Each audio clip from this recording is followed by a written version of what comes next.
അവതരിപ്പിക്കുകയും ശക്തമായ നിയമ നടപടികൾ ഫെബ്രുവരി 23-ാം തീയതി നിയമ നടപടികൾ സ്വീകരിക്കണമെന്ന് സർക്കാരിനോട് ആവശ്യപ്പെടുകയും ചെയ്യുന്നു. ഫെബ്രുവരി 23-ാം തീയതി വെള്ളിയാഴ്ച ദിവ്യകാരുണ്യ ആരാധനയുടെ സമയത്ത് പുറത്തു നൽകിയ ചെറുപ്പക്കാരുടെ ഒരു സംഘം പള്ളിയുടെ കുരിശുപെട്ടി അതിക്രമിച്ച് കയറി ബഹളം വയ്ക്കുകയും ആരാധനയ്ക്ക് തടസ്സം സൃഷ്ടിക്കുന്ന രീതിയിൽ പെരുമാറുകയും ചെയ്തത് മതസ്വാതന്ത്ര്യത്തിന്റെയും ആരാധന അവകാശങ്ങളുടെയും കടന്നുകയറ്റമാണെന്ന് ഭേദഗതി ഇടപെടുന്നു.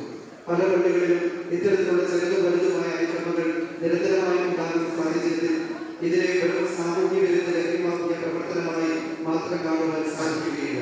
മറിച്ച് മതസ്പർദ്ധ വളർത്തുകയെന്ന ഗൂഢമായ ലക്ഷ്യത്തോടെയാണ് എന്നത് സംശയിക്കുകയിരിക്കുന്നു. അതിനാൽ ചെറുപ്പക്കാരെ ഇതിന് പ്രേരിപ്പിക്കുന്നവരെയും ഇതിനു പിന്നിൽ ഗൂഢാലോചനകൾ നടത്തുന്നവരെയും നിയമത്തിന് മുന്നിൽ കൊണ്ടുവരുവാൻ സർക്കാരും പോലീസും നിയമ സംവിധാനങ്ങളും ഉണർന്നു പ്രവർത്തിക്കണമെന്ന് ശക്തമായി ഭേദഗതി ഒന്നുചേർന്ന് എല്ലാ സംഘടനകളുടെയും നേതൃത്വത്തിൽ ഒന്നുചേർന്ന് ആവശ്യപ്പെട്ടു.